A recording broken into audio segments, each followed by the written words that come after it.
Hola, soy Jon Chupardo, profesor del curso Generación de Ideas Disruptivas. El día de hoy vamos a hablar de qué es la creatividad.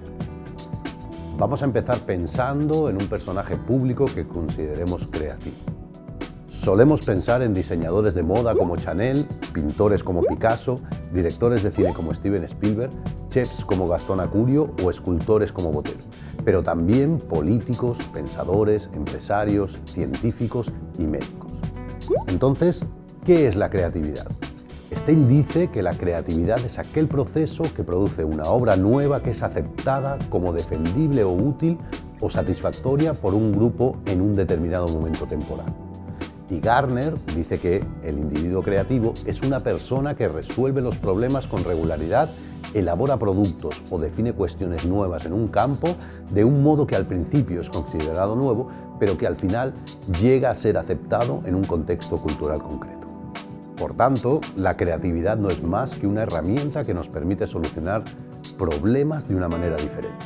Y también es la capacidad de generar nuevas ideas que habitualmente producen soluciones originales. Un buen ejemplo de cómo la creatividad puede hacer cambios significativos en cualquier actividad humana es el salto de altura.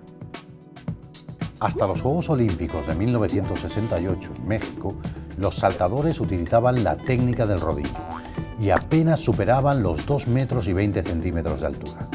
Pero un atleta norteamericano llamado Dick Fosbury creó un nuevo estilo en el que el saltador atacaba el listón de espaldas y era tan revolucionario y diferente que los jueces no sabían si dar por válidos los saltos. Con este nuevo estilo creativo, Fosbury consiguió el récord olímpico y desde entonces todos los saltadores de altura lo han utilizado.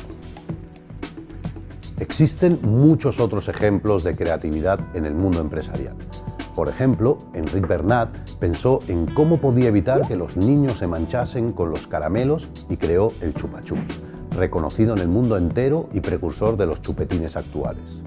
Por tanto, no existe ningún área de la actividad humana que no se beneficie del pensamiento creativo. Vamos a ver ahora cuáles son las características de las personas creativas. La primera característica es la flexibilidad mental y la predisposición para el cambio. Las personas creativas son capaces de dar respuestas variadas, modificar las ideas y superar la rigidez. La segunda es la fluidez, es decir, tienen la capacidad de ser productivos, de elaborar un gran número de respuestas o alternativas a los problemas. La tercera es la persistencia. Las personas creativas se meten profundamente en los problemas y no los abandonan hasta encontrar la mejor solución posible. La cuarta es la curiosidad. Son personas que buscan información y sensaciones del mundo que les rodea y tratan de encontrar respuestas a todo. Iniciativa es la quinta característica de las personas creativas. Puesto que son emprendedores y entusiastas con lo que hacen, tratan de adelantarse o anticiparse a los demás. Entonces, la pregunta es, ¿por qué hay personas que son tan creativas? Si todos tenemos el mismo cerebro, ¿qué es lo que las hace diferentes?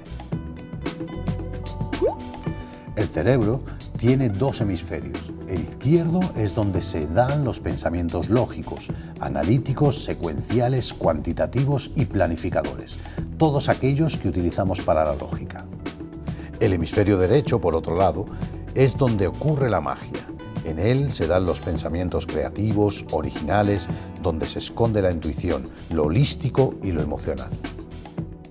Pero si todos tenemos dos hemisferios en el cerebro, debe significar que todos podemos ser creativos. La creatividad es una actividad que se aprende y se desarrolla. No existe nadie que no sea creativo, sino que más bien bloquean esa creatividad por alguna de las siguientes razones. El conformismo es hacer las cosas como siempre se han hecho o como lo hace todo el mundo. La rutina. Somos esclavos de la costumbre y siempre solemos hacer las cosas de la misma manera. Eso impide que podamos crear nuevas cosas. El miedo al fracaso. El fracaso no existe, el error es inherente al ser humano, cada error es una posibilidad de aprendizaje. Miedo al ridículo. Cualquier miedo puede cortar la creatividad, pero es el miedo al qué dirán el que evita que ni tan siquiera intentemos generar nuevas ideas que rompan con el status quo. Hasta aquí la primera clase del curso. En la siguiente sesión hablaremos del proceso de generación de ideas. Muchas gracias.